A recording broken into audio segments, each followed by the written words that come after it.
Still, ang ating pinag-uusapan ay giving. At ito yung bungad na iglesia.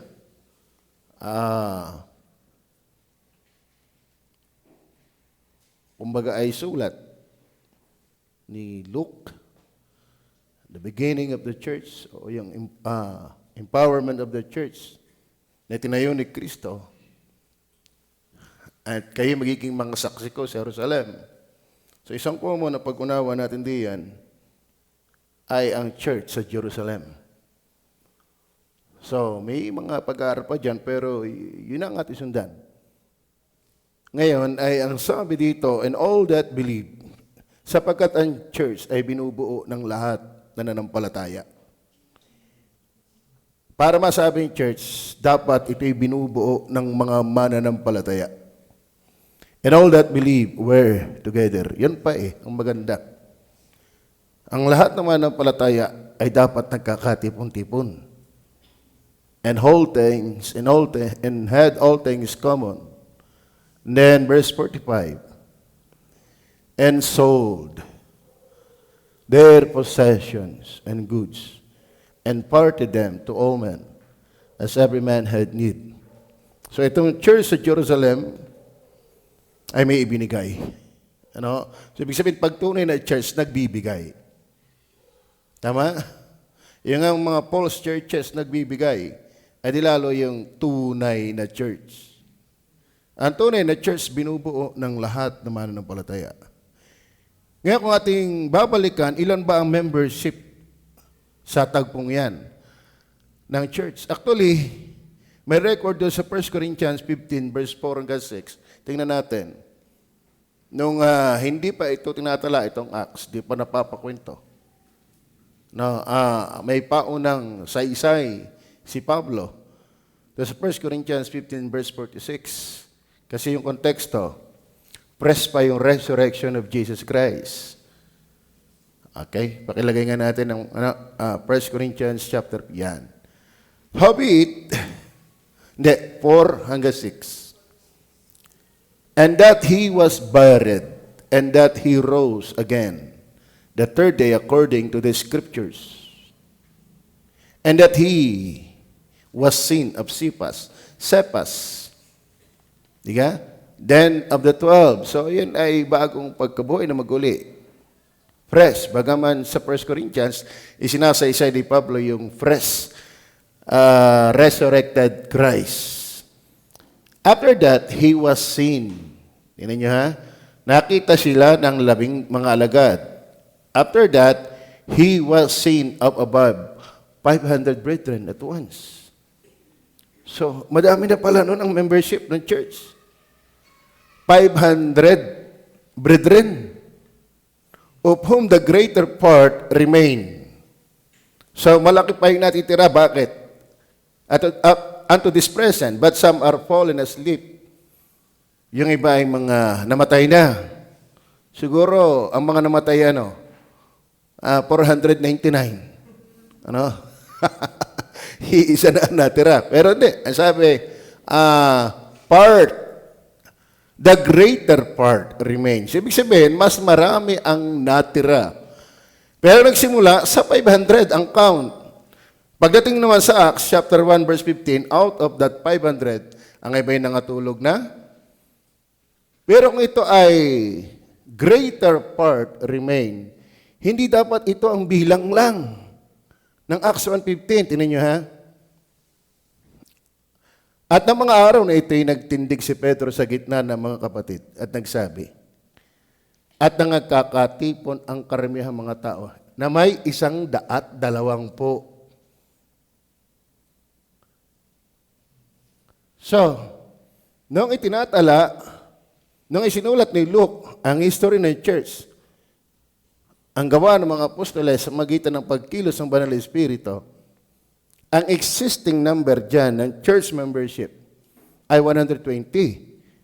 Pero sa simula ay 500. Pero sabi, sabi doon ay greater part ay remain. So siguro, lampas sa kalahati yun. Greater part Diba? Dahil halimbawa, 500. Dapat ang greater part niya, at least 300. 300. Kasi, yung 200, mga namatay na. Pero pagdating dito sa verse 15, 120 na. So, ang iba'y patay na. Nasa kaya yung iba? Siguro yung nagbe-beach. No? Siguro yung iba'y nasa backsliding moment. Kaya di bago yan. Amen? Kaya napakapala ditong 120 na ito. At least napatalang sila'y present. So, pagdating sa chapter 2, verse 41, naging ilan sila? Out of 120. Then, pagdating ng verse 41, then, they that gladly received His word were baptized. And the same day there were added unto them about 3,000 souls. So, gano'ng karami na sila? 3,120 souls. Malaking number yon.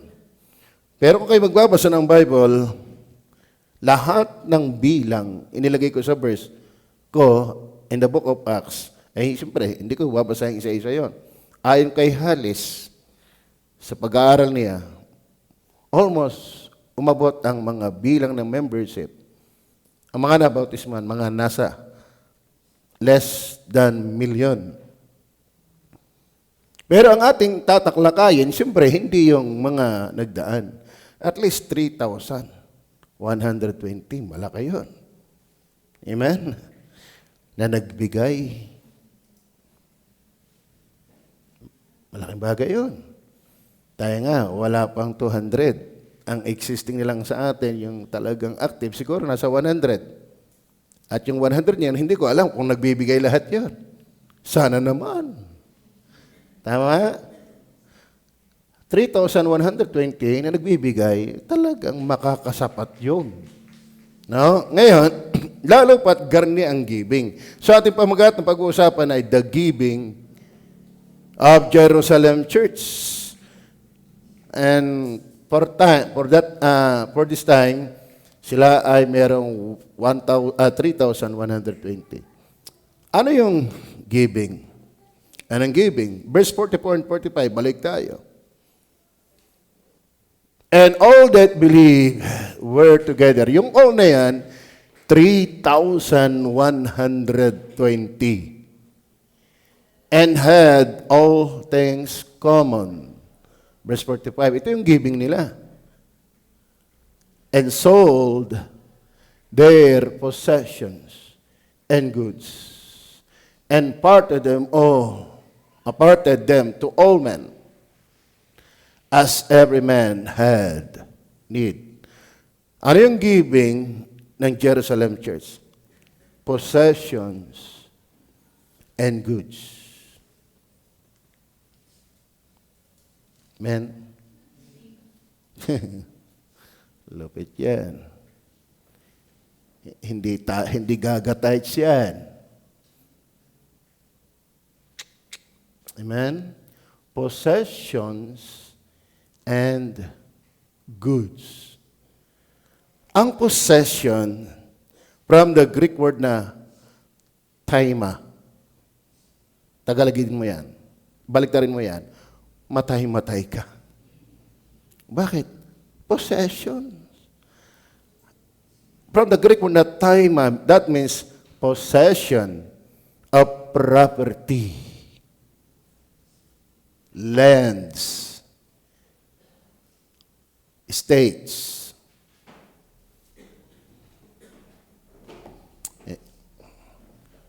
Amen? Ang giving nila ay possessions and goods. Tapos, kaya ako'y hindi naniniwala na hindi dapat pinag-uusapan ng giving. Walang iglesyang makakasurvive na walang giving. Siyempre, tayo nakasalalay sa Holy Spirit. Kaya nga tayo nakasalalay sa Holy Spirit dahil Holy Spirit ang kikilos para magbigay. Okay, niwala, ang Holy Spirit ay hindi ka hayaan, hindi ka magbigay. In fact, mamaya makukuha natin ang mga punto diyan.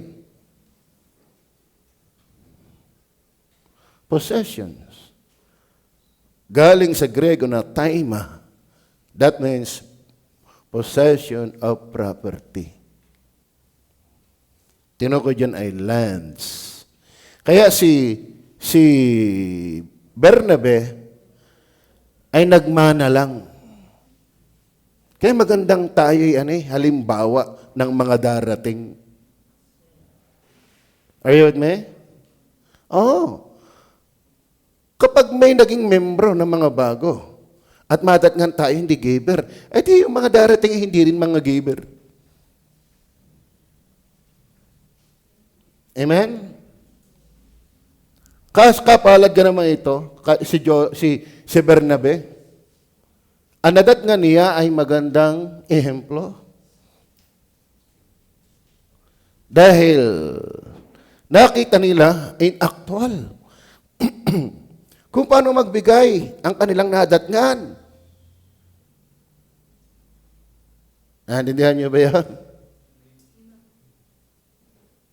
Dapat tayo modelo, yung mga darating, dapat tayo modelo nila sa usaping giving. Kaya nga, pag tayo nag-anniversary, huwag lahat ng miyembro na doon sa labas. Hindi magkukusa ang mga bisitang magpumunta dito. Pangunahan natin. Amen. Minsan nga, pag anniversary, kung kailang anniversary, ang mga members walang giving. Ano? Dahil sa abala, hindi nagkukuha ng sobre. Kaya nag-a-assign tayo Dahil sa karanasan ko, lalo nang tayo una-una, dahil abala, hindi nagigibing.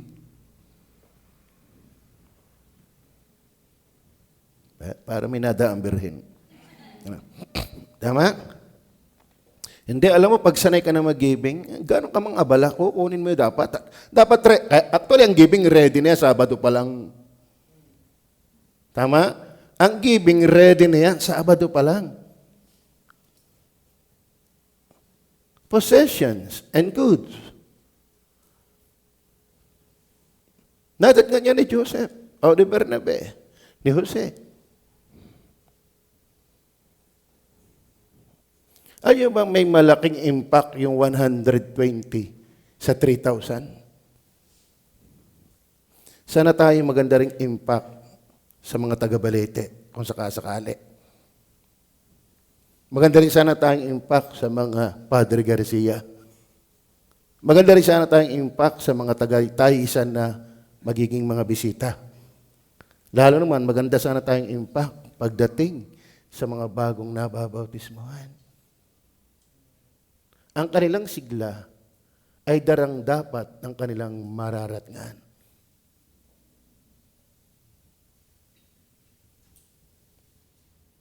Naintindihan niyo ba yan? Tignan niyo po, Acts chapter 4, verse 32. Kaya naulit ko yan. Acts chapter 4, verse 32. Ito na may napag-usapan natin ng kabilang.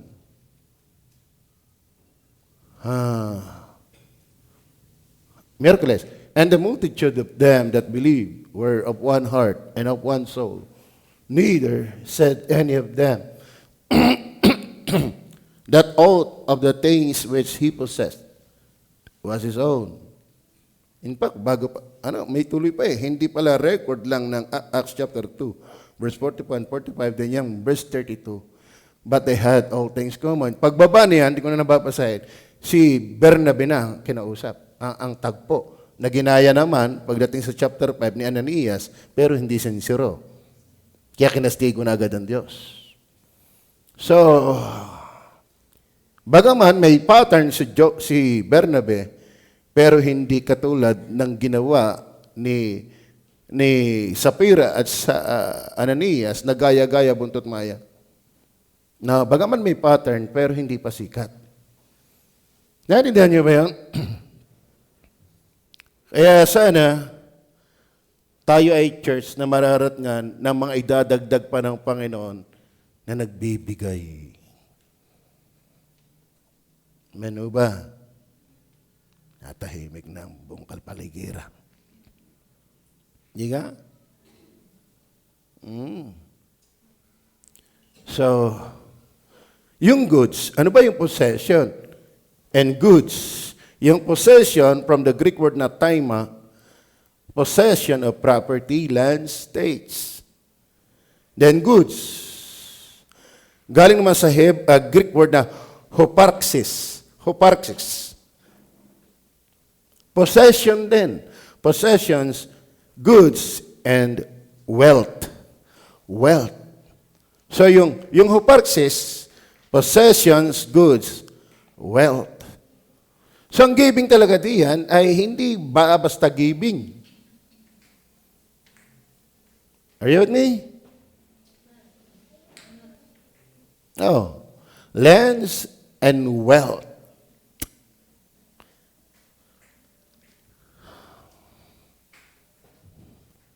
Kaya inuwala, dapat tayo ay magbigay. Dahil ang church na recorded sa Bible, may giving. And not mere giving. Lands and wealth. Kaya tayo, at least, tinuruan tayong mag-tithes. Sa tithes man lang, magtapat tayo. At sa offering, at lalo na kayon ay lands and wealth. May alam ako, sino ba yan? Baptist. Nakapakinig din ako ng Baptist na nag-donate ng lupa. So ba? Nalimutan ko na yun. Saan ngayon? Doon ba sa conference natin napakinggan yan? Prayer and fasting. Sino nagbigay? Kay Pastor Isagani.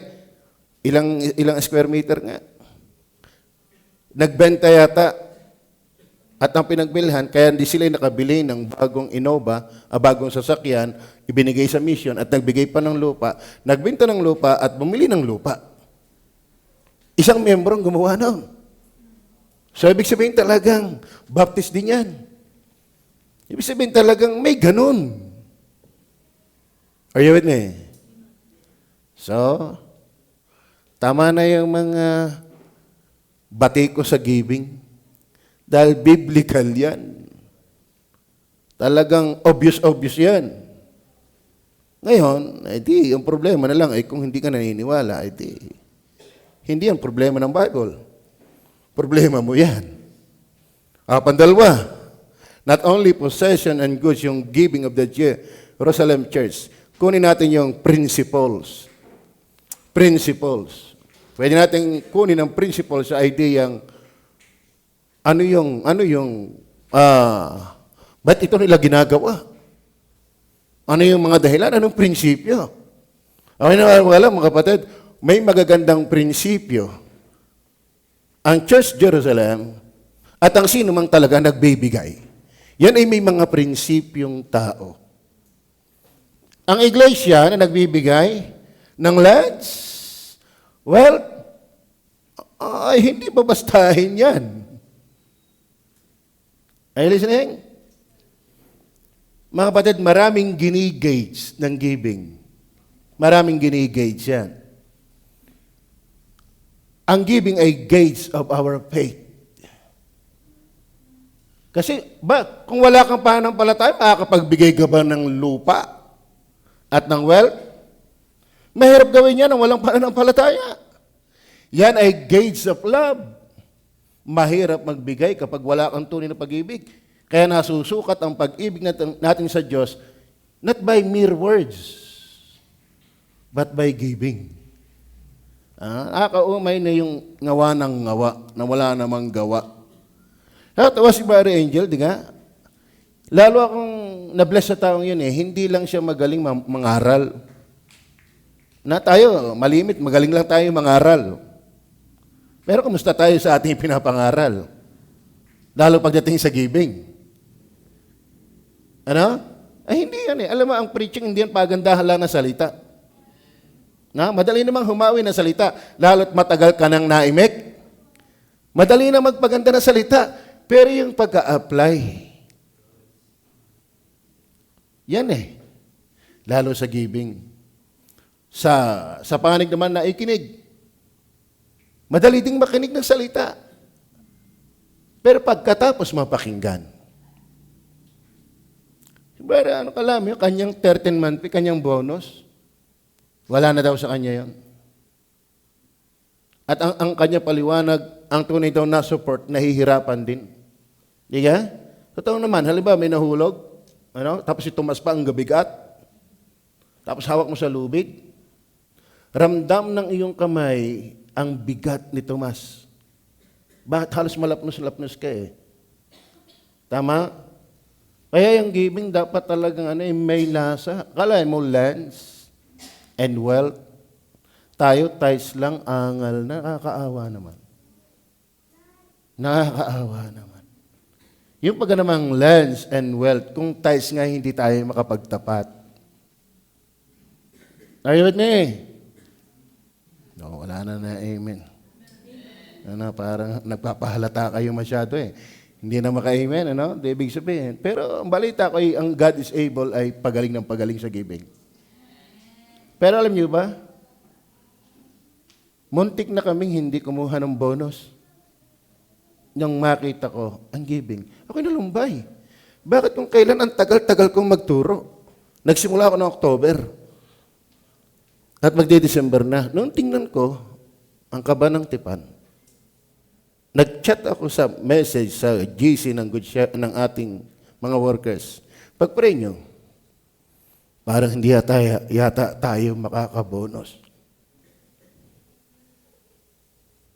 Nalumbay ako, bakit? Nasaan yung mga nakikinig ng giving? Lalo ngayon, ang dami mong bibilhin, wala akong problema. Basta wag mong aalisin ang sa Panginoon. Di ka?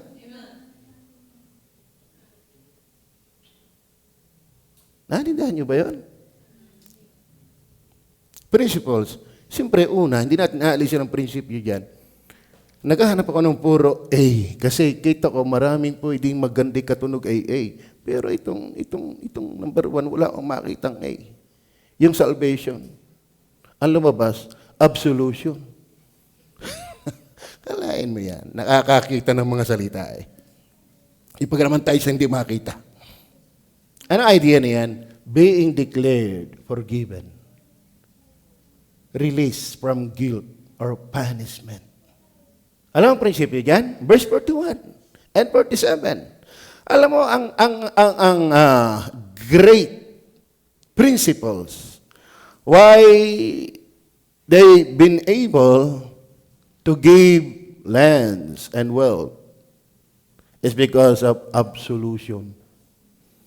Being declared forgiven. Release from guilt or punishment.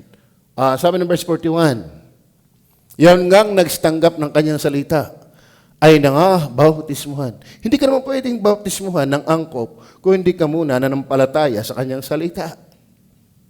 At nangaparagdag sa kanila ng araw na iyon ang may 3,000 kalwa. Anong prinsipyo ng maidagdag? Pinaglinaw yan sa verse 47. Ano ang verse 47? Na nangagpupuri sa Diyos at nangagtatamo ng paglingap ng buong bayan at idinaragdag sa kanila ng Panginoon araw-araw yaong nangaliligtas. The giving of Jerusalem Church, not only possession and goods, but may prinsipyo kung bakit sila nakapagbibigay. Ang matinding prinsipyo dyan, di ba rin ako isirang plaka sa inyo? Parang isa daw, pastor, Pega, pastor, napapansin namin, mag-aanim na buwan na, hindi pa kayo nalayo sa inyong itinuturo. Sabi din ng pastor, nga mag-aanim na buwan ako nagtuturo, hindi mo ka napapansin, hindi ka pa rin nakagawa. No? Minsan gusto nating paltan, hindi ka pa rin naman natututo. At saka, mahina bang bagay na alaman mong ikiligtas? Tama? If you have something to boast in this life, it's not because you are wealthy. Amen? But because you are saved. No? So, ang prinsipyo yung idinadagdag ng Bible ay yung mga nalaligtas. Therefore, ang iglesia talaga ay binubuo ng mga ligtas. Kaya naman sila ay kayang magbigay. Kaya ang hamon sa giving ay kaligtasan. Hindi ka maliligtas sa pagbibigay. Pero kung ligtas ka, magbibigay ka. Hindi yan pasikatan. Hindi yan gaya-gaya buntot maya. Sincero yan. Bakit? Dahil ligtas ka. Yan ang prinsipyong namamayani. Are you saved? Ay, basta alam ko, pastor, ako hindi nawawala ang kaligtasan. Magbigay o hindi ako ligtas pa rin. Tama naman. Pero hindi din naman natin kayang alisin sa Bible ang mga naligtas ay nagbibigay. Tama? Ako iniwala, hindi ka nawawala ang kaligtasan dahil hindi ka nagbibigay. Hindi na iwawala ang kaligtasan dahil hindi nagbibigay. Pero hindi mo rin maiwawala ng naligtas ay nagbibigay. Amen. But parang may bata. Okay, number 2, not only absolution, but astonishment or astonishing work of the Holy Spirit. Basahin natin ang verse 6 hanggang 12. At nang marinig ang ugong nito ay nangagkatipon ang karamihan. Dahil bumaba ang Holy Spirit, di ka? At nagpasimula silang magsalita ng iba't ibang wika. Nakakamangha naman talaga yon. Imagine, ang Hebrew nagsasalita na napapakinggan ng 17 different dialects that time. 17 different dialects. O, ibig sabihin, that time, maraming presenting tao. At sabi, mga masisipag sa kabanalan sa iba't ibang lugar, ang presente diyan. Nang mag-preach si Pedro, bumaba, yun ay pinangako, at tatanggap ninyo ang kapangyarihan pagdating sa inyo ng Banal na Espiritu. So, bumaba ang Holy Spirit. And they were empowered by the Holy Ghost. At sila po'y nagsalita ng iba't ibang wika. Kaya naman mga kapatid, halata natin, ang speaking in tongues dito ay hindi katulad ng speaking tongues ng charismatic, ng born again, ng Pentecostal. Bakit? Kung ang speaking in tongues noon, ganyan ang speaking tongues ngayon, hindi mo maintindihan.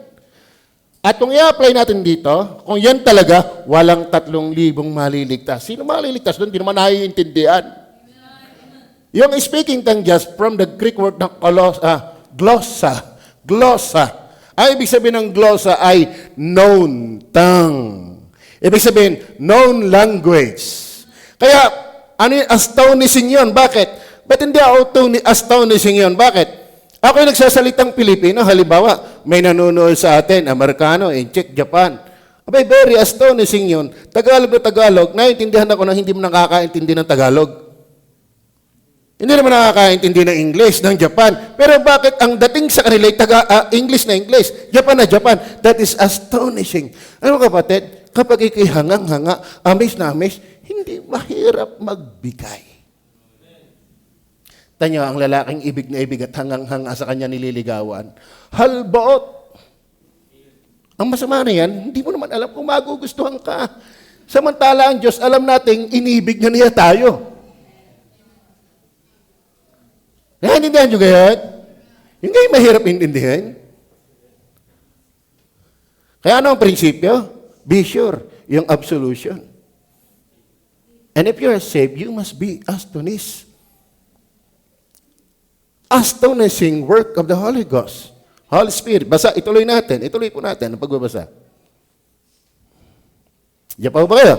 At nang marinig ang ugong na ito, ay nangagkatipon ang karamihan. At nangamaang. Ano yun, nangamaang? Bis Tagalog yung nangamaang. Sapagkat sa kanila yung narinig yan, nangamangha siguro yun, na-amaze. Namangha. Sapagkat sa kanila'y narinig ng bawat isa na sinasalita ang kanyang sariling wika. Tingnan natin kung ilan yan. At silang lahat ay nangagtaka. At nagsipanggilalas. Nagtaka. Nagsipanggilalas. Kasama ho yan sa mga idinagdag. Ano? Kaya it's marvelous to know the Lord, to praise the Lord, to love the Lord, to serve the Lord. Na nagsasabi, narito, hindi baga mga Galileyong lahat ang mga nagsisipagsalitang ito? At bakit nangaririnig ng bawat isa sa atin ang ating sariling wikang kinamulatan? Ano? Nagtataka sila.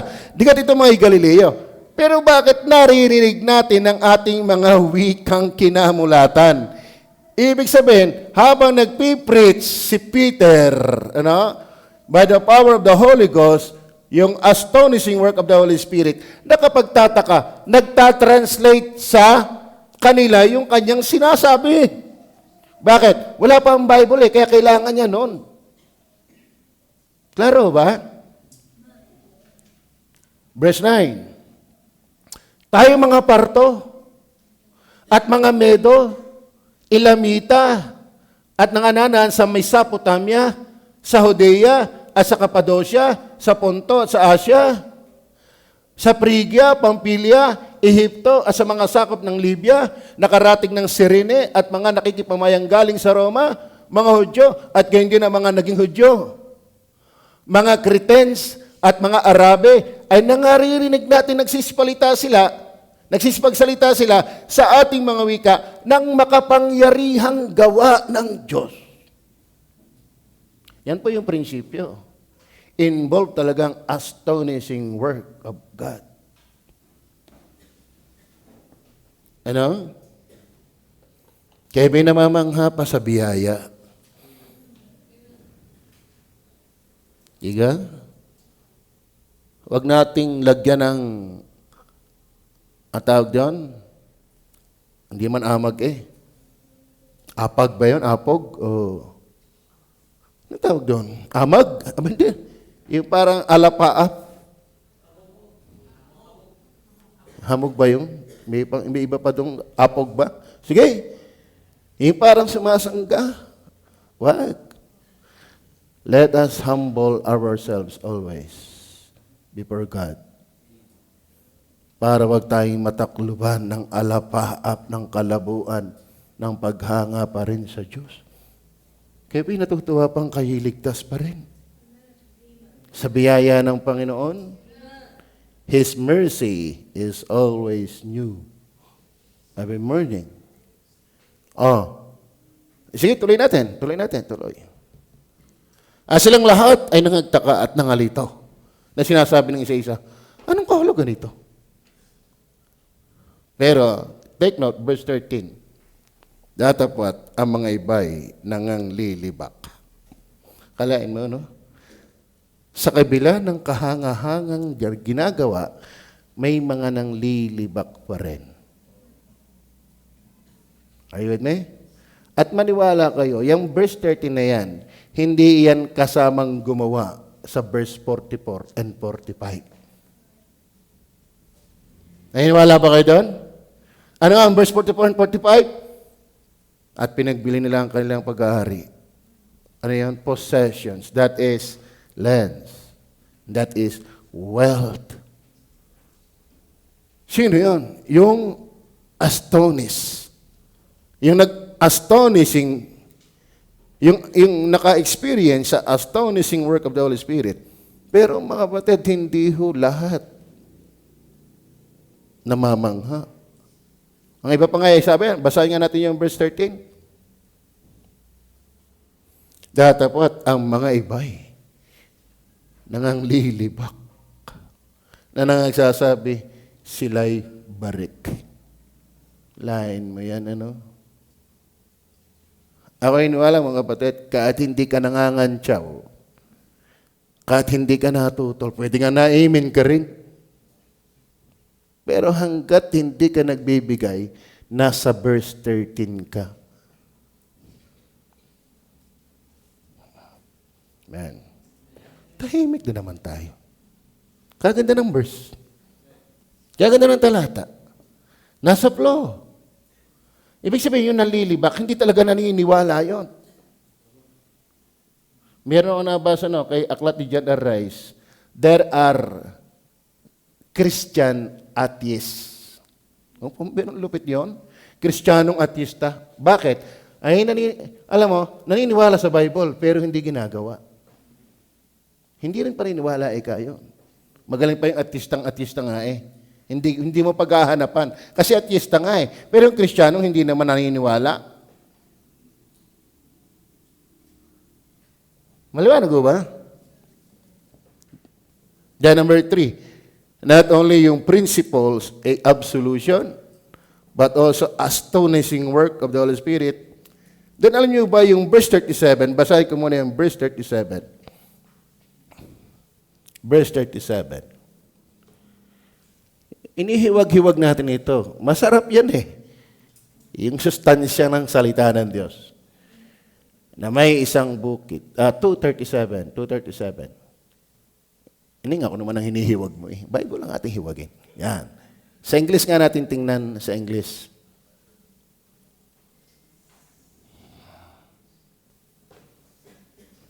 Now, ang kinakausap dito yung involved sa verse 44 and 45. Kaya nga may prinsipyo eh. May mga prinsipyo dyan eh. Una yung absolution, then yung astonishment. Then dito, pansin natin yung now when they heard this, they were pricked. Binuksan ko ulit yung salitang prick. Siyempre, for the sake ng ating study. Kasi isa din yan sa remaining, sa main factor why there are 44, there is verse 44 and 45 verses in the Bible. Yung giving ng land and wealth. Prick in the heart. May dalawang kahulugan ang prick in the heart. Tinignan ko sa Greek.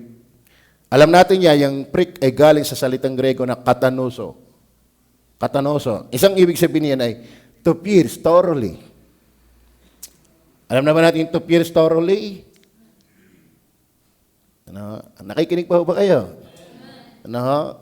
Hindi na ako magwawasang. Gusto ko malinaw. Pag ganitong giving, kailangan linawan, di wasangan. Okay. To pierce thoroughly. Ibig sabihin, ang salita ng Diyos ay tumutuhog.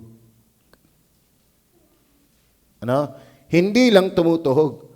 Tagos. Lampasan. Ang audience ng Acts chapter 7, they were just cut by the word. But dito sa chapter 2 verse 37, they were pierced by the word. Maraming taong naikinig nasasaktan lang, pero hindi natutuhog. Ang pandalwa, to agitate violently. So ang ating number 3 na principle ay agitated heart violently. Ano ibig sabihin na yan?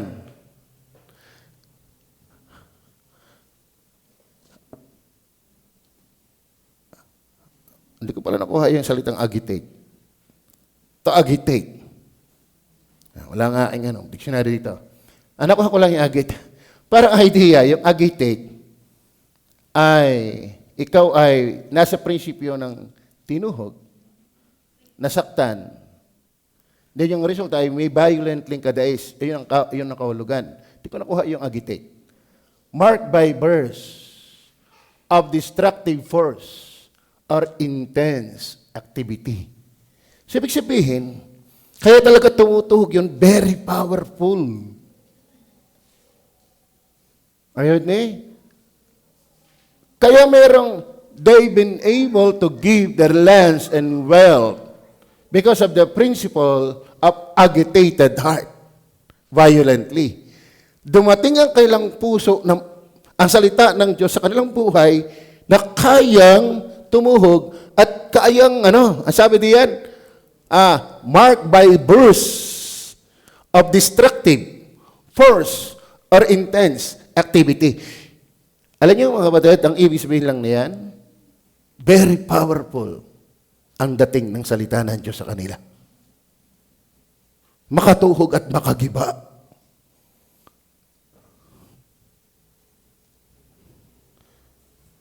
Ang problema ngayon, ang salita ng Diyos ay wala ng ganong impact. Yun ang bakit?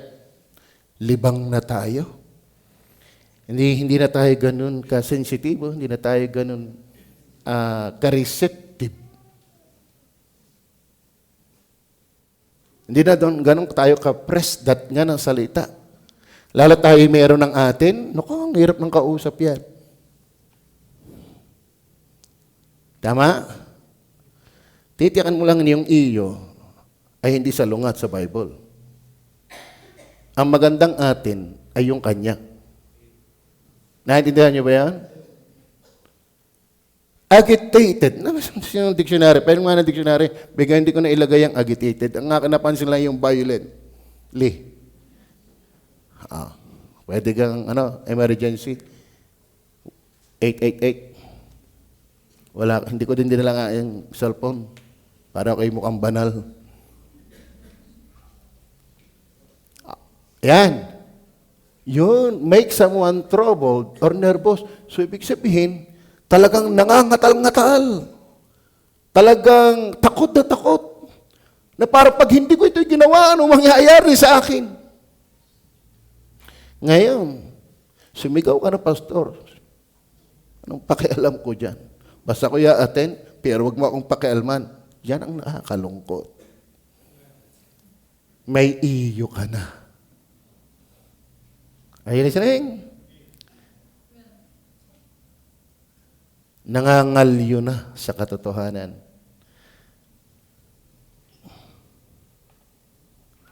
Number 4, na prinsipyo. Not only absolution, astonishment, or astonishing work of the Holy Spirit, agitated heart violently. Sige, yun nga. Number 4, amenable to the Scriptures.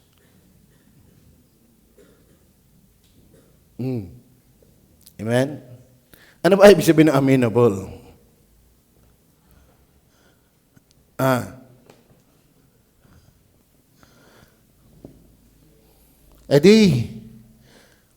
Ayong-ayon. Hindi ayog na ayog. Ayong-ayon. Ibig sabihin, hindi yan kontra. Hindi yan napapakinggan ng kanan, labas lang sa kaliwa. Tama ba? But ang ginamit kasi diyan, amenable of a person, open and responsive to suggestion, easily persuaded or controlled, madaling mapaniwala o madala. Hindi yung talagang inay-ay na ang pagtuturo Ginawa na ang pinakamababaw at madaling intindihin na makarating sa pagkaintindi, ay hindi pa rin ayon Ako lang sa iyo, ang nagbigay dyan ay amenable. Bakit? Sila'y membro ng church. Bakit? Sila'y idinagdag. Bakit sila'y dinagdag? Dahil sila'y ligtas. Kaya ang tunay na ligtas, amenable. Tama ba? Ganun dapat yun. Nakakalungkot yung hindi amenable. Maganda rin yung aminado. Bukod sa amenable, aminado. Bakit? Anong talata natin? Verse 40 and 41. Tingnan niyo po. At sa iba pang maraming salita ay nagpatuto siya at nangaral sa kanila na sinasabi, magsiligtas kayo sa likong lahi ito. Verse 41. Yan nga, nagsitanggap. Sa English. Kala mo ano may nag-i-English din naman yan. Naghahanap din naman ng English na salita Then they gladly receive. Amenable talaga yan. Hindi yung pag nakikinig ay kunot. Sasala sa kunot ay tulog. Pag sinabing amenable, receptive. Kaya nga, verse 37, they were pricked. Ibig sabihin, ang kanilang puso hindi bato. Ano? Saan ka nakakitang kayang tuhugin na bato? Tama ba? Kaya nga natutuhog, malambot. Ito, kaya ba tuhugin to? Nakakatuwa. Kaya pala may verse 44 and 45 sa prinsipyo. Absolution, astonishment, agitated heart, violently amenable to the scriptures. Then they that gladly receive His word. They don't just receive His word. They that gladly receive. Wag ko tayong, para sabi ni Pastor Jess, sa akin, sila naman ang electionist eh. Bakit? Ay selective sila makipag-fellowship. Hindi nga? Sila daw ang electionist. Bakit? Ay selective sila makipag-fellowship eh. Pag electionist na, hindi may fellowship. Samantalang tayong electionist, kahit whosoever, basta ligtas, ka-fellowship. Tama ba? Ayan, nakakalungkot mga padidigar na eh. Maraming Kristiyano, selective. Alin ang selective? Naghahanap sila ng gusto nilang pakinggan. Pag napakinggan ko ako'y pogi, amen! Pag nakita ko ako'y masipag, amen! Pero pag tinatamaan sa giving, di na ako na-attend. Choosy. Immature. Amen? Ako pa yun, wala mga kapatid, ang preaching ay hindi for entertainment. Tama? Ang preaching talaga ay preaching of the Word of God. So ito may ayon sa atin o hindi, ang maganda, gladly receive His Word. Masaya ho ba kayong tinatanggap nyo ito ngayon? Masaya ba siya? Masaya. Masaya ho ba? No? At dahil masaya, nagkaroon ng verse 44 and 45. No? Talagang iba yan. Parang masaya nga. Ano? Nililinaw natin, mga kapatid. Tayong mga kapatid, kung talagang tayo involved. Tignan nyo ha, naalala ko lagi sinasabi ni Pastor Hernandez pag ikaw ikay gumamit ng tinidor, ilan tundos ng tinidor? 4. Diga? Kung ikay tutundos ng longganisa, pagayan, di siguro dalawa o gitna, tumug. At least magkakasabay. Pero ang pabalagbag, tuhog lahat yung 4. Ang punto, mga kapatid, pag talagang magkakasama ang 4 na tilos ng tinidor, hindi iwan ang isa doon pagka tumuhog. Magkakasama yon. Ngayon, tayo ba'y ligtas? Sana kasama ka rin nagbibigay. Hindi yung iba nagbibigay, tapos ikaw hindi. Para kang tinidor na tatatlo. Saan nakakita ang tinidor tatatlo? Pag tumuhog ng ulam ay tatatlo. Batasan ng isa, naiwan. Hindi. Pag tinidor, lahat natuhog dapat. Naintindihan niyo ba yan? Kayo ba'y member ng church? Ano ang talab, bisa ng membership? Saved. So are you saved members? So dapat, kung tayo'y tinidor, bumubuo ng isang tinidor, wag yung isala ang tundos ang natuhog. Lahat natuhog. Mga estudyante, kasama ba kayo natuhog? Baka kayo puro load. Baka kayo puro tindahan. Magaling pa dito, malakas ang giving. Baka ito ang malakas ang giving. Kabi-kabila tayo, lumian. Tapos pagdating sa giving sa simbahan, amen. Amen. Sabi ni ibang mga ngaral, pagdating sa SM, andun yung mga ubi. Andun yung mga orange, yellow. Andun yung violet. Pag simbahan, andun yung orange. puro orange. Pagsala sa orange, lagutukan. Ganun ba ang Diyos? Ganun ba ang tingin natin sa Diyos? Tira-tirahan kung ano yung barya? Hindi ganyan ang Matthew 6:33. Ayun eh. Ngayon, kung ikaw ay involved, isa pang sabi ni Pastor Hernandez, gusto ko pag ako'y naputikan, ako'y lumusong sa palayan, at ako'y naggamas, nag-araro, kung talagang kasama kita, dapat napuputikan ka rin. Galing mag-illustration ni Pastor, ano? Ay nakakita ng mga palayan? Paano sasabihin kitang tayong magkasamang naggamas? Ay wala kang kaputik-putik, samantala ako ay puro putik. Andiyan ka lang, pero hindi kita kasama. Sana kung may nagbibigay, lahat. Maliwanag ho ba? Maliwanag ho ba? Hindi tayo nanonood lang nagbibigay. Bakit hindi ka ba binigyan ng Diyos para hindi ka makapagbigay?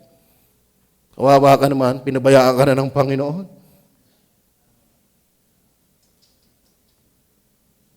Amen na po. Actually, mga kapatid, kung ating tutuntunin ang Acts, maniwala kayo, binanggit lang ang giving, verse 44 and 45. Sa prinsipyo ng context ng ipasiya, hindi context, hindi talaga ang main focus ay giving. Are you with me? Hindi talaga. Ano ba ang main focus dyan? Si Christ. Si Christ.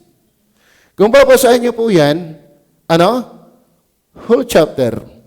Magsimula lang sa verse 22, ang tawag sa kanya ay, a man approved by God. Verse 23, a man crucified and slain. Verse 24 to 32, a man resurrected. Pagdating sa 33-36, a man exalted. So si Kristo ang emphasis dyan. Ibig sabihin, ang gospel ang emphasis diyan. Ang kaligtasan ang emphasis diyan. Pero bakit lumabas ang 44 and 45? Kasi ang tunay na nakakaintindi kay Kristo, lalabas ang verse 44 and 45. Naintindihan niyo ba yan? Don't tell me, nakilala ko si Kristo. Malapit ako kay Kristo. Mahal ko si Kristo. Hanggat wala kang verse 44 and 45, yan ang emphasis ng chapter 2. Pero bakit lumabas ang 44 and 45? Bakit? Pag naintindihan natin si Kristo, kukusain mo yan. Klaro ba? Baka kaya tayo hindi naiingling, malabo sa atin si Kristo. Kaya nga sabi ni Pastor Melmark na mag-preach dito, the joy of the Lord is our strength. Paano? They understood the Word of God. Kaya maraming Kristiyano hindi maging masaya sa Panginoon. Bakit? Hindi may apply ang Panginoon. Bakit hindi may apply? Hindi naiintindihan. At maraming dahilan kung bakit hindi naiintindihan. Isang mabigat na hindi naiintindihan, meron ka ng iyo. At hindi ka na handang tumanggap pa ng katotohanan. Tama? Pandalwa, yung ikaw ay nandito, pero wala ka sa ulirat. Ako ay iniwala, walang naiintindihan ang tulog sa preaching. Tama? Tama? Wala! Saan ka nakakitang nakaintinding tulog? Wala. And I don't believe na worship ang tulog. Hindi sumasamba ang tulog. Alam mo ba ang pagsamba? That is, you are spiritually conscious.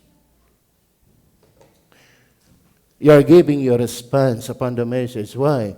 You are conscious. Not only physically conscious, but spiritually conscious.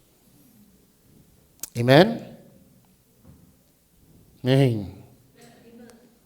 So, yan ang prinsipyo. Amenable to the Scriptures. They that gladly receive His words Masaya ba kayo sa pinapakinggan nyo? Abay, mamaya pa January na uli. Kailan uli natin ito pag-uusapan? Pagdating uli na October. Tama? Kaya nga, inangkin ko na ang Miyerkules pagdating sa giving. Gusto kong mabulat-lat ito. Are you with me? Salamat naman. Nag-saan si Des. Kailan ba? Kahapon o kanina? Pastor, from Wednesday hanggang ngayon, ng Sunday, ang ating naging giving ay 100,000 plus. Nabuhayan ako. Bakit? Ang commitment ko sa anniversary ay 16,000. Yan ang commitment ko. Paano kung wala yun? Saan ako kukuha? For your info, ang aming pera nasa pahiraman. 16,000. Ang aming commitment. Bukod pa yung aking first fruits. Bukod pa yung aking tithes. Pag ako'y may ganat nga ng pera, galing sa labas, 20%. Pero pag galing sa support, 40%.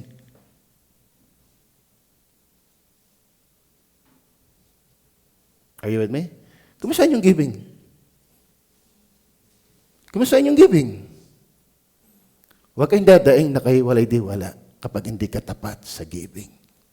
Dahil hindi pagpapalain talaga ng Diyos ang hindi giver. Kasi may pangako ang Diyos eh. Are you with me? Kaya nga, then they that gladly receive. Dapat amenable tayo. Amenable. Then, number 5 na prinsipyo, pagdating sa larangan ng giving, ay yung actively adhering. Actively adhering. Ano ba yan? Tinignan ko mismo yung word na actively adhering. Ito. Are you with me? Nailagay ko ba dyan? Patisti nga, yan. Actively adhering, ito ang ibig sabihin. Consistently and intentionally following. Patuloy at sinasadyang pagsunod. Or holding to something. O nananatili sa kanyang pinagpasyahan. Sinadya at patuloy na pinagpasyahan. It describes ongoing. Kaya mahirap magbigay yung tumigil na. Are you with me? Amen. Yung ang kahit paano nasimba pa, ay hindi nakakapagbigay. At ilalo yung sinagya ng hindi sumisiba lagi, yung pa kaya magbigay ang magawa.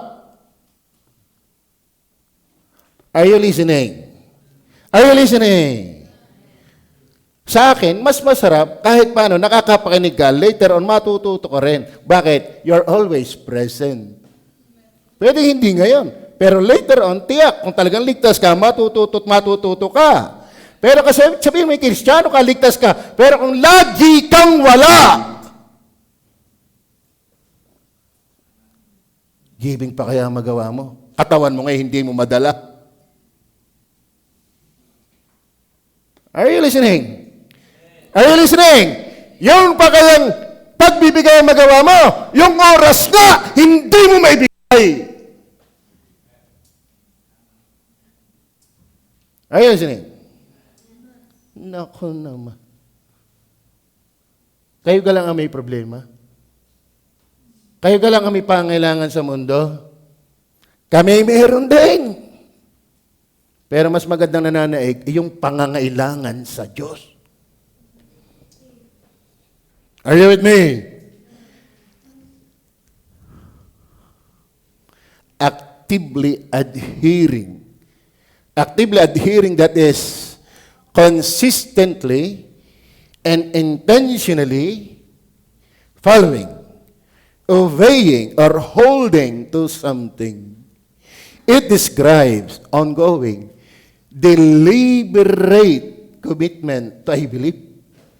Ibig sabihin talagang kusang pagtatalaga sa kanyang pinaniniwalaan. Sa panuntunan, o sa aral, o pamantayan. Kaya ang ginamit dyan sa talata, verse 42 and 46. Ninyo po, verse 42 and 46. Andiyan pa ba kayo? And they continued steadfastly. Saan? In the apostles' doctrine. Saan? In fellowship. Saan? In breaking of bread. Saan? In prayers. Kaya hindi mahirap ang verse 44 and 45 pagka ganyan tipo ang prinsipyo. Tama? Pagka ganyan ang ating prinsipyo, hindi mahirap yung verse 44 and 45. Bakit? Ibinigay nila ang kanilang possession and good. Pag nagmamatured ka, hindi ka dadamot sa Diyos. Amen. Consistently. Then, last. Praise the Lord. Naibaho ang aking tema ngayon, pa-style ng outline.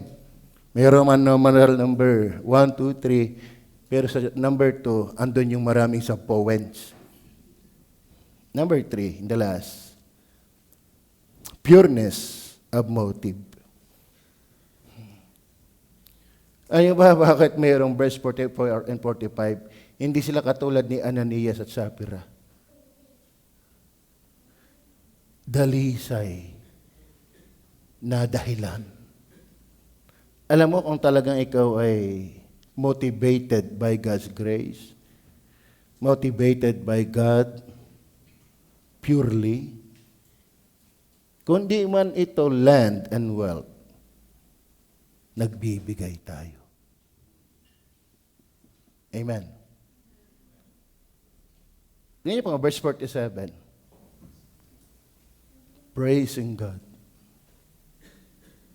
Alam mo, ang giving, ang lunduan ng giving, usapin kay Kristo, praising God.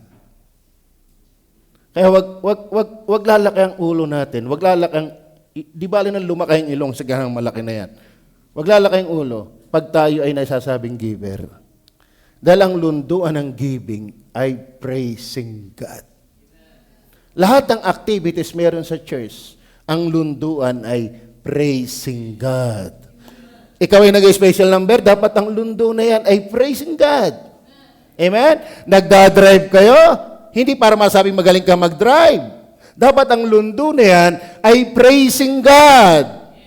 Tama? Nag-i-imis ka? Ay, ba't yung iba hindi nag-i-imis? Gawin mo ang trabaho mo, huwag mong pakialam ng iba. Bakit lahat tayo haharap sa hukuman ng Diyos? Amen? Alam mo minsan, ang immature, kung hindi siya nagaway ako pa. Hindi ganyan ang utak ng matured. Hindi ganyan ang utak ng responsable. Ako hindi na magbibigay, marami ng giving eh. Kahit pa lahat ay nagbibigay. Pag pangako mo yan, gawin mo yan. Bakit? Ang lundo na yan ay praising God. So maglalaki ang ating ulo kung masipag ka dito. That must be for the praise of God. Huwag ikalalaki ng sino man na tayo nagagamit ng Diyos. Ang lunduan lagi ay praising God. Lalo sa usaping giving. Kaya ako'y natutuwa. Alam mo ang tunay na giving, giver, ayaw man lang masambit sa kanilang ginagawang pagbibigay. Di ka yung tunay na giver? Pastor, kung maaari, wag mo nang sabihin. Pero merong Romans 16. Hindi naman natin sinasabi yan para ko ay lumaki ang ulo, kundi maging hamon. Bakit inirecord yung binasag na ungwento ng babae at yung kanyang buhok ay ikiniskis sa paa ng Panginoon? Hindi mali ang sinabi ng Panginoong Diyos. Every time the gospel ay pangaral, babanggitin ang ginawa ng babaeng ito. Hindi masamang banggitin. Ang masama lang ay yung nalaki ang ulo mo pag binabanggit. Yun ang masama. Pero yung banggitin, ang iyong paglilingkod sa Diyos, challenge yun. Hindi para lumaki ang ulo. Bakit? Ang lundo dapat ay praising God. Are you with me? Lahat sana.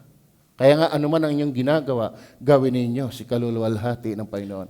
Kaya kung kayo nagbibigay para sa kaluluwalhati ng Panginoon, ma-mention ka man o hindi, no problem. Ginawa ko yan para sa Panginoon. Kaya wag mo namang iisipin kung saan dinadala, ginawa na yan. Ginawa mo yan sa Panginoon. Ba't mo iisipin, sa kaya dinadala yon? Ayan! Ayan! Diga? At saka, hindi biro ang ating gastos. Pag lumapit saan si Eric at si Anto, patay na naman ang usapan natin. Diga? At saka tayo, biyaya na tayo hindi nawawala ng bisita. Hindi lang bisita, mga bisita. Siyempre, malalayo ang lugar nila. Magkusa na tayo sila, ipakainin muna. Hindi biro yun. May aircon tayo. Hindi na nga sanay iba dyan pag nawala ng kuryente. Ano kang panas? Di nga, nasanay na kasi nasa langit na agad, wala pa sa langit. Diba? Tubig. Kami nang tataka ni Eric pinasipsip na. 2 beses sipsip. Bagay, ilang araw ay puno na ako lagi. Napagbintangan pa namin yung mga hose, yung mga plus. Di pinagtatanggal yun. Hanggang ngayon, di magamit yung mga plus. Puro minus. No? Yung pala naman, ang naisip ko, bigla nga pala kaming dumami din. Ilan ka kami nakatali dito? 21. Mga babae, naligo pa ng gabi. Ano? At malimit umihiyang mga yan. Plus na ng plus. Kaya pala may makita mo, alwak na uli, awak na uli. Abay, hindi hubiro ang magpasipsip. Ayaw naman ninyo mag-volunteer. Yung tigigisang straw. Di ka? Ang tubig, mahal yan. At saka tayo, hindi tayo nagbabayad pag tayo nangangaon. Ito lang, ipag-pray po natin ng mga driver. Masaya tayong may mga bisita, pero ingatan nawa sila ng Panginoon. Isang mintis dyan. Kaya di bali na magbagal, basta mabilis. Ano? Ang hirap nun, ano? Ano? Mabilis na mabagal. Ang punto ko lang, kayong mga drivers, huwag kayong aalis na hindi talaga kayo nagmamakaawa sa Diyos. Ingatan kayo ng Panginoon. Di baling masiraan na naandito na, o kayo naando na. Di sila maglakad. No? Kisa kaya huwag overconfident ang driving. Are you with me? Kasi maisahan lang tayo. Hindi biro yan. Kaya dapat, napansin nyo ba, nung mga ilangan ng mga deacon na mag-aalaga ng babaeng bao, anong qualification? Puspos ng karunungan. Puspos ng pananampalataya. Bakit? Mahirap i-minister ang tao. Sa bait mo lang dadaanin, naku, madaming nakakairita dyan. Tapos tayo isang tingin din. Tapos tayo waglaan, hindi makakita ng gusto natin ay tayo alumpit na. Mahirap yan. Kaya ang katangian, puspos ng Holy Spirit. Ang puspos sa atin, puspos ng inggit. Puspos ng mahirap po yan. Pag tao-tao yan, talagang mahirap. Kaya yan driving ministry, pag-pray po natin sila na nagdadrive, hindi madali yan. Ano? Di baling sila ay natapilok, na sila lang. At least magpagamot siya.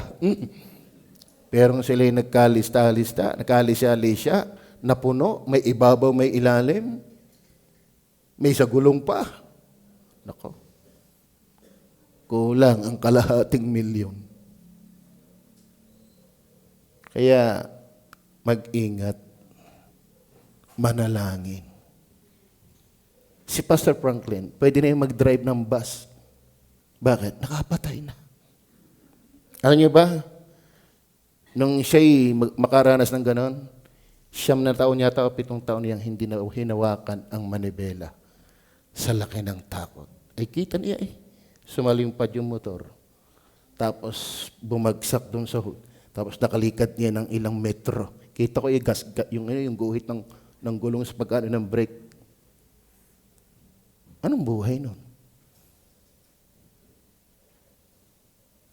Pray. Amen. Kaya pag-pray natin mga drivers natin. Pag-pray natin sila. Baka sila hindi na mag-drive ng lagay na yan. So, sinabi ko,